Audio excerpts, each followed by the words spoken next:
माझे नाव रेश्मा आहे। मी नेहमीच खूप भावुक होते। जर कोणी माझ्याशी प्रेमाबद्दल बोलले तर मी त्याच्याशी खूप जोडले जायचे आणि त्याच्यासाठी कोणत्याही थराला जायचे। कालांतराने माझी ही सवय अधिकाधिक वाढत गेली। एखाद्याचे प्रेम किंवा थोडेसे लक्ष मिळताच मी त्या व्यक्तीसाठी पूर्णपणे मरून जायचे आणि माझ्या या सवयीने मला 35 वर्षांच्या प्रोफेसर समोर पराभव स्वीकारण्यास भाग पाडले। उन्हाळ्याची दुपार होती। चुकून माझ्या नोट्स सरांच्या सामानासह कॉलेजमध्ये गेल्या होत्या आणि आता मला खूप काळजी वाटू लागली होती, कारण दुसऱ्याच दिवशी त्या विषयाची परीक्षा होती आणि त्या नोट्स मिळाल्या नाहीत तर माझी परीक्षेचा परिणाम वाईट होईल। ही बातमी माझ्या वडिलांपर्यंत पोहोचेल आणि मग ते येऊन नुसतेच रागावणारच नाहीत तर नेहमीप्रमाणे माझा अभ्यास बंद करू अशी धमकीही देतील। म्हणून मी प्रोफेसर रोहनच्या घरी नोट्स घेण्यासाठी पोहोचले। मला त्याच्या घराचा पत्ता माहित होता। तो कॉलेजजवळ राहत होता आणि त्याच्या घरापर्यंत पोहोचणे मला अजिबात अवघड नव्हते।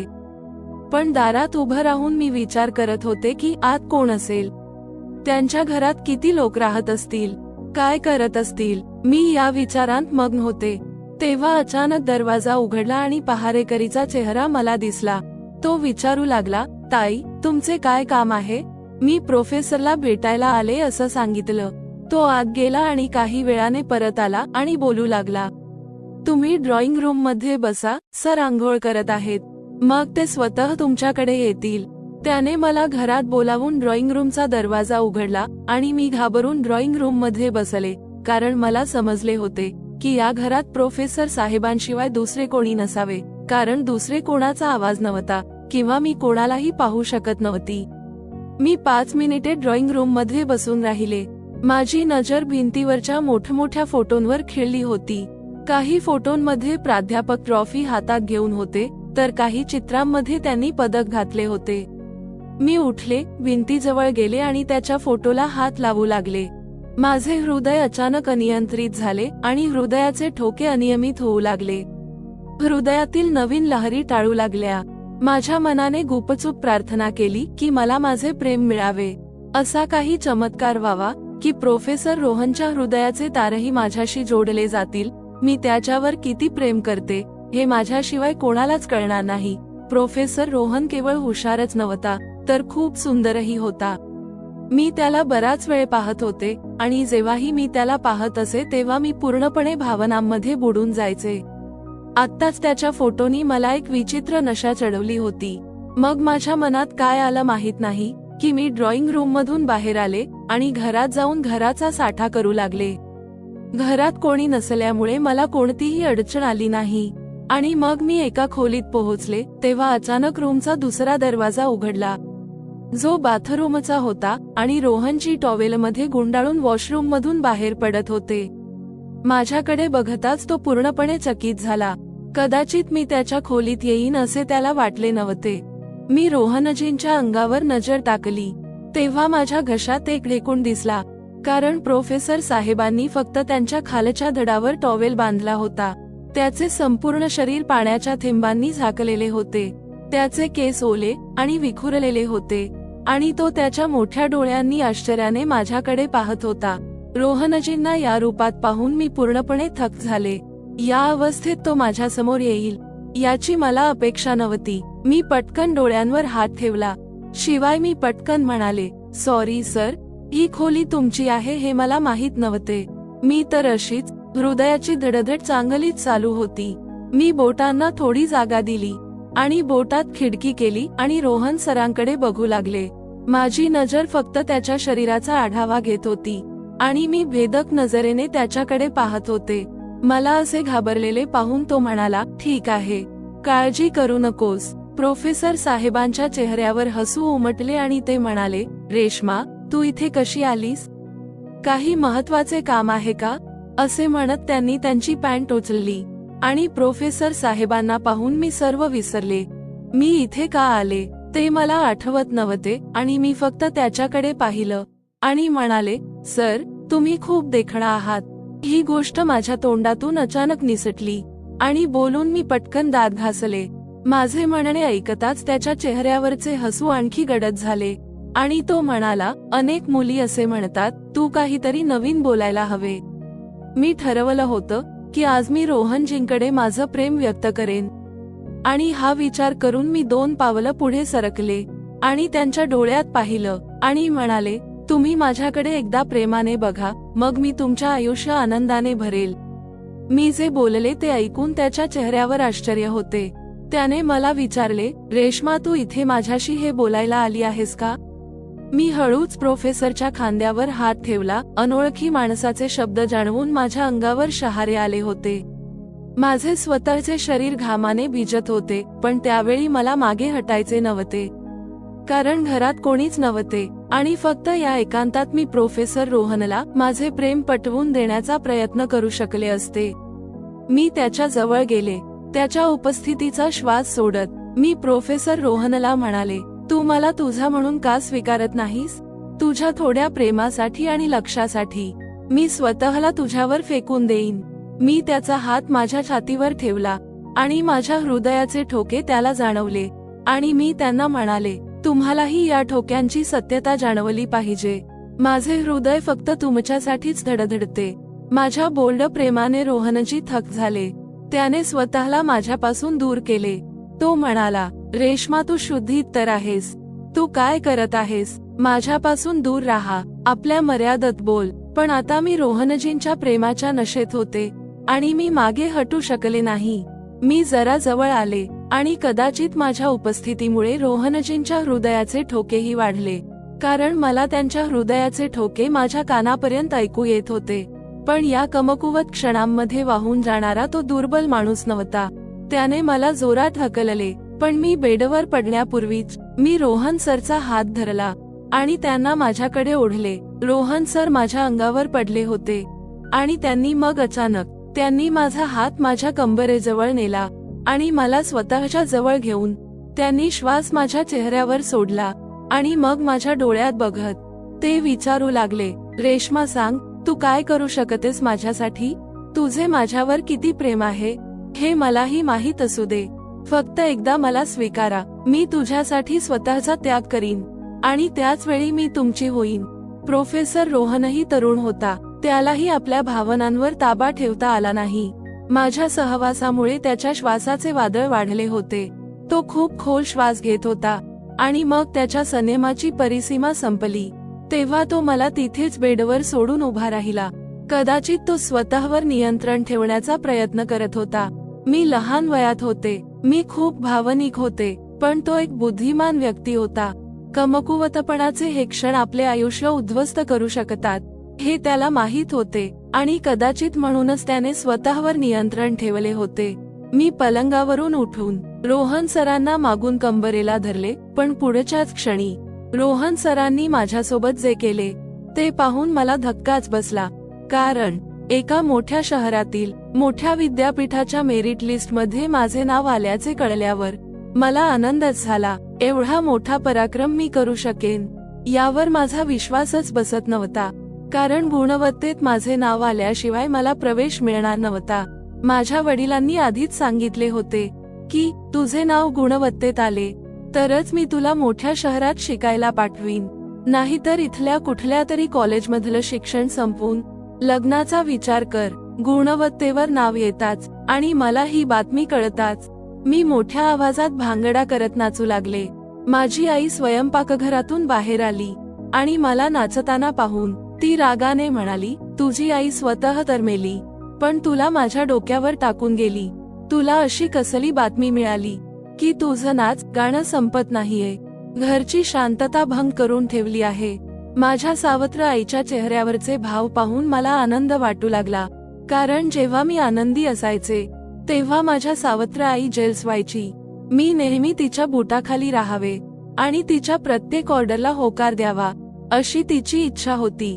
पण आता जेव्हा माझे नाव चांगल्या कॉलेजमध्ये आले तेव्हा मला आनंद वाटला, कारण माझी सावत्र आई या गोष्टीवर कशी चिडणार हे मला चांगलंच माहित होतं.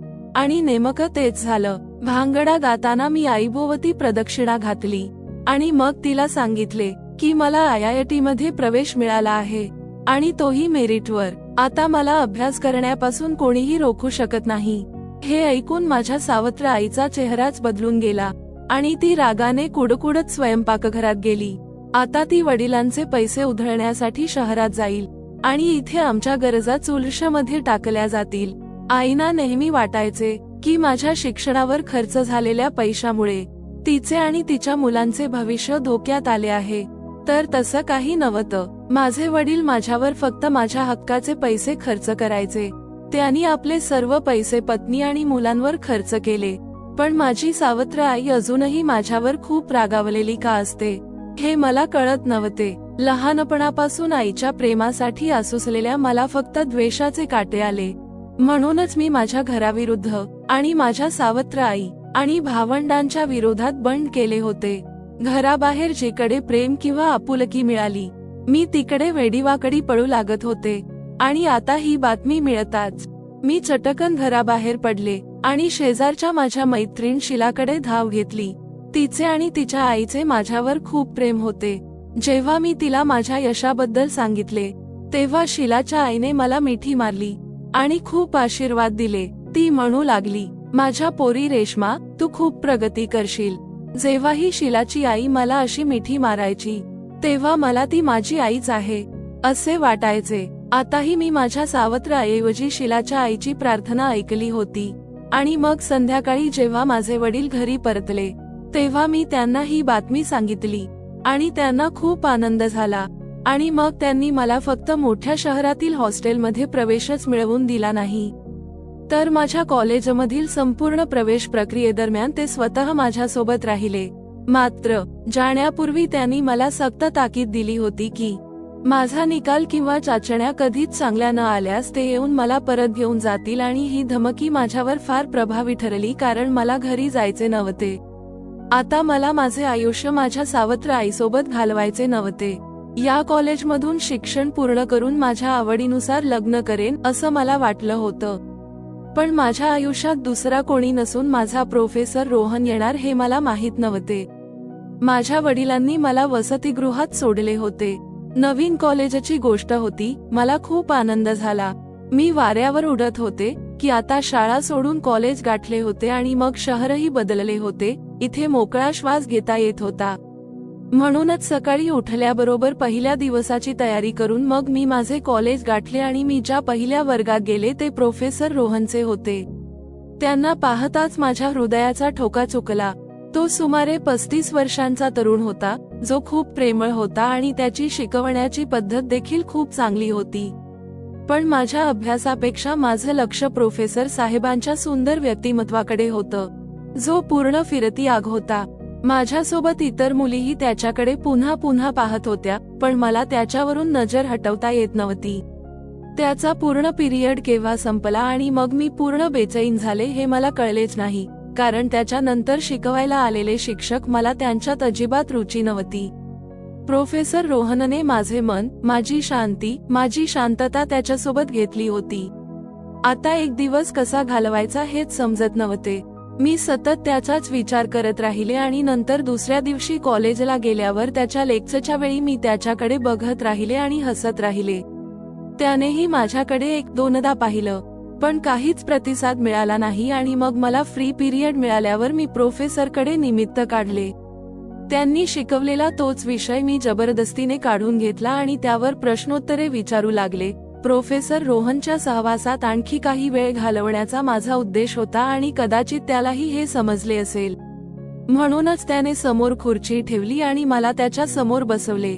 त्याने पुस्तक माझ्या पायाजवळ ठेवले आणि मग हळूच मला समजावून सांगायला सुरुवात केली. माझ्याकडे पाहून हसला.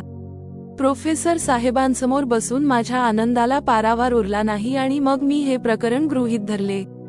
मी रोज वर्गात त्याच्या सोबत बसायचे आणि जेव्हा कधी संधी मिळायची तेव्हा त्याच्या जवळ जाऊन बसायचे आणि पुन्हा तेच विषय समजून घ्यायला लागायचे. कधी त्याला माझ्या या सवयीबद्दल आश्चर्य वाटायचे तर कधी तो आनंदाने मला समजावण्याचा प्रयत्न करायचा. हळूहळू कॉलेजमधल्या मुलींच्याही लक्षात आलं की मला प्रोफेसर रोहनबद्दल खूप आवड आहे. या कॉलेजमध्ये माझी फक्त एकच मुलीशी मैत्री झाली होती जिचे नाव होते अंजली. एके दिवशी मी प्रोफेसरच्या मागे जात असल्याचे पाहून तिने माझा हात धरला आणि म्हणाली, तू प्रोफेसरला एवढं का फॉलो करतेस? तुझी वृत्ती लोकांच्या लक्षात येत आहे. तुझी बदनामी होते आहे. अंजलीचे बोलणे ऐकून मला खूप वाईट वाटले. मी तिला सांगितले की मी माझ्या अभ्यासावर लक्ष केंद्रित करत आहे, कारण मला घरी परत जायचे नाही. त्यामुळे मी अवघड विषय पुन्हा प्राध्यापक सरांकडून समजून घेते.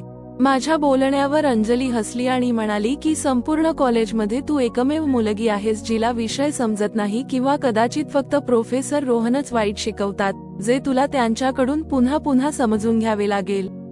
तिने मला टोमणे मारला, पण मला तिची पर्वा नव्हती. मी माझा हात अंजलीच्या हातातून सोडवला आणि म्हणाले की मला रोहन सरांकडे जायचे आहे. मग तिने मला थांबवल्यानंतरही मी तिथे पोहोचले आणि तासभर त्याच्यासोबत बसले आणि पुन्हा टॉपिक समजून घेत राहिले. माझी अंजलीची मैत्री हळूहळू संपुष्टात आली, कारण ती मला या कामांपासून रोखायची. वसतिगृहातून आल्यावर मी बराच वेळ अभ्यास करायचे आणि नंतर माझ्या मोबाईलवर ते सर्व काही पाहायचे, जे पाहून मला आनंद तर व्हायचाच, पण माझ्या भावनाही वाढत होत्या.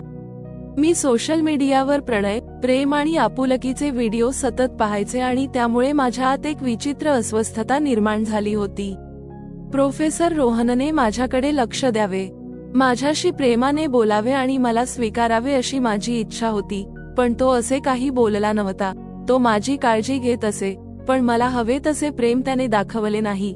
वेळ हळूहळू निघून गेला, मला कळलेही नाही. मग एके दिवशी मी सुट्टीवर असताना प्रोफेसर माझ्याकडे होता आणि मी त्यांच्याकडून काही विषय समजून घेतल्यावर माझ्या नोट्स त्यांच्या सामानात राहिल्या. मी काही लक्ष दिले नाही आणि फक्त हॉस्टेलवर गेले. पण जेव्हा मी अभ्यासाला बसले तेव्हा लक्षात आले की माझ्याकडे तर नोट्स नाहीत. माझी परीक्षा नीट झाली नाही तर वडिलांना काय उत्तर द्यायचे याची चिंता मला सतावू लागली. त्यामुळे दुपारीच मी लगेचच हॉस्टेलमधून उलटे बाहेर पडले आणि रोहन सरांच्या घरी पोहोचले. त्याचं घर कॉलेज आणि हॉस्टेलच्या मधोमध होतं, त्यामुळे मला पत्ता माहीत होता. वॉचमनने मला त्याच्या ड्रॉइंग रूम मध्ये बसवलं तेव्हा घर रिकामे असल्याचं लक्षात आलं. म्हणून मी त्यांच्या संपूर्ण घराभोवती फिरू लागले आणि मग जेव्हा मी प्रोफेसर सरांना पाहिले तेव्हा ते माझ्या समोरच्या टॉवेलमध्ये पूर्णपणे भिजलेले होते. माझ्या हृदयाच्या ठोक्यांनी इतका आवाज केला की मला स्वतःला त्याच्या आत गाडून घ्यायचे होते आणि म्हणून मी स्वतःवरचा ताबा गमावला आणि माझ्या हृदयाची स्थिती त्याच्या समोर ठेवली आणि आता मी रोहन सरची कंबर धरून उभी होते आणि ते माझा हात त्यांच्या कंबरेवरून काढणार होते. तेवढ्यात अचानक रूमचा दरवाजा जोरात उघडला, जो मी आत आल्यानंतर बंद झाला होता. समोर एक स्त्री उभी होती जिने मला आणि प्रोफेसरजींना अशा अवस्थेत पाहिले होते की मी रोहनजींची कंबर धरून उभी होते. त्या बाईला पाहताच रोहन सर घाबरून मागे सरकले आणि मीही उठून बसले. ती बाई हळूच आमच्या जवळ आली आणि मग रोहन सरांना कठोर स्वरात विचारू लागला, हे सगळं काय होतंय? सर घाबरले आणि म्हणाले, दीदी, काही नाही, ती माझी विद्यार्थिनी आहे. माझ्या नोट्स घेण्यासाठी इथे आली होती. बस. एक उंदीर खोलीत आला होता आणि त्याला पाहून ती खूप घाबरली आणि भीतीमुळे ती मला चिकटली. सरांच्या कपाळावर घाम दिसत होता आणि ती बाई सरांची बहीण होती हे मला माहित होतं. ती मला विचारू लागली, मला तू सांग, हे सगळं काय होतंय?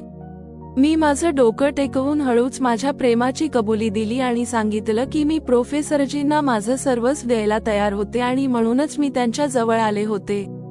माझा मुद्दा ऐकून प्रोफेसर रोहनने माझ्याकडे नाराजीने पाहिले, तर त्याच्या बहिणीने तिच्या भावाकडे पाहिले.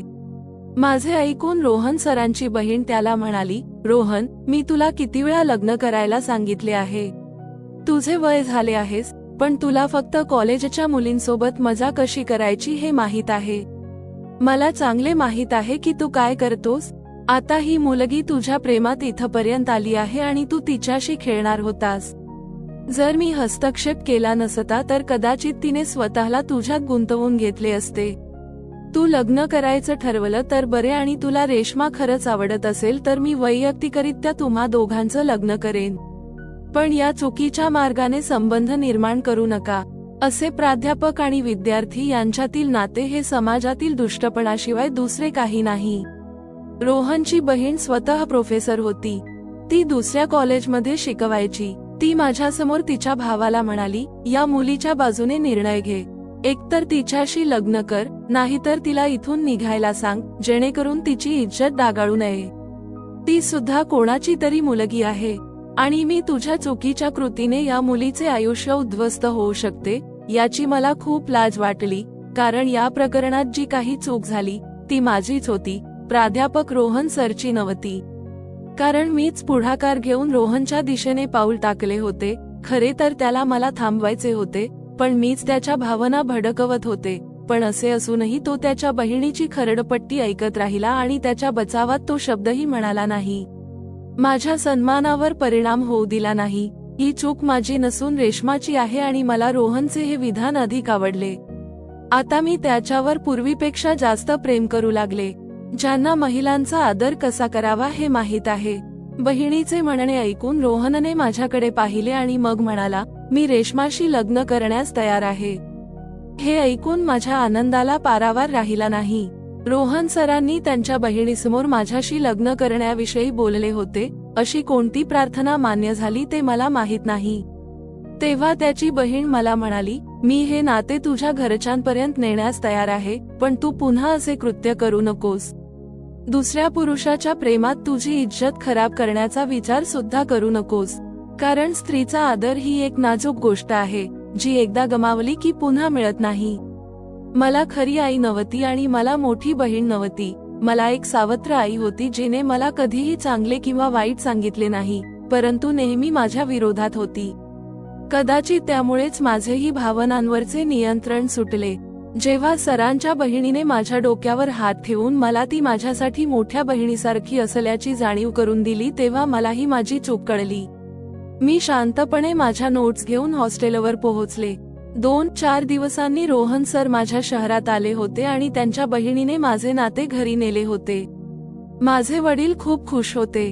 कारण प्रोफेसर रोहन चांगला माणूस होता, शिकलेला होता, त्याचे स्वतःचे घर होते. मग माझे आणि प्रोफेसर रोहनचे नाते पक्के झाले आणि आमची एंगेजमेंट झाली. हा प्रकार सर्व मित्रांना कळल्यावर सर्वांनाच आश्चर्याचा धक्का बसला. 2 वर्षांनी आमचं लग्न होणार होतं, कारण माझी पदवी जवळपास 2 वर्षात पूर्ण होणार होती आणि मला ही 2 वर्ष मन लावून अभ्यास करायचा होता. आता रोहन सर साहेब माझे मंगेतर झाले होते, त्यामुळे ते मला पूर्वीपेक्षा जास्त मदत करायचे. पण आम्ही दोघांनीही पुन्हा आमच्या मर्यादा ओलांडण्याचा प्रयत्न केला नाही. प्रोफेसर रोहन आणि मी येत्या काही दिवसात लग्न करणार आहोत. आमचे प्रेम सदैव अमर राहणार आहे. आमची आयुष्यभर एकमेकांची संगत असेल. आजही काही लोकांचा आक्षेप आहे की आमच्यात वयाचा खूप फरक आहे, पण सगळ्यांनाच माहीत आहे की जेव्हा आपण प्रेमात पडतो तेव्हा वयाच्या फरकाने फरक पडत नाही. तुम्हाला प्रिय असलेली व्यक्तीही तुमच्यावर प्रेम करत असेल, तुमचा आदर करत असेल, तर काहीही फरक पडत नाही, मग तो जातीभेद असो किंवा वयाचा फरक असो. त्यामुळेच वयाच्या या फरकावर माझा अजिबात आक्षेप नाही आणि मला लाजही वाटत नाही. आपणास विनंती आहे की आमच्या चांगल्या भविष्यासाठी आम्हाला शुभेच्छा द्या आणि प्रत्येक मुलीला असेच तिचे प्रेम मिळावे अशी प्रार्थना आहे. आणि शेवटी मी प्रत्येक मुलीला सल्ला देईन की स्वतःला कधीही कोणासाठीही बेमोल बनवू नका. जर तुम्ही एखाद्यावर प्रेम करत असाल तर ते योग्य मार्गाने मिळवण्याचा प्रयत्न करा. भावनेच्या भरात मीही प्रोफेसर रोहनसमोर स्वतःला सादर करून दिले होते, पण सुदैवाने आमच्यात काहीही चूक झाली नाही. उलट आम्ही आता योग्य मार्गाने एक होणार आहोत. त्याचप्रमाणे प्रत्येक मुलीनेही आपल्या प्रेमाला एक पवित्र नाव देऊन न्याय्य पद्धतीने 7 फेऱ्यांच्या बंधनात बांधले पाहिजे.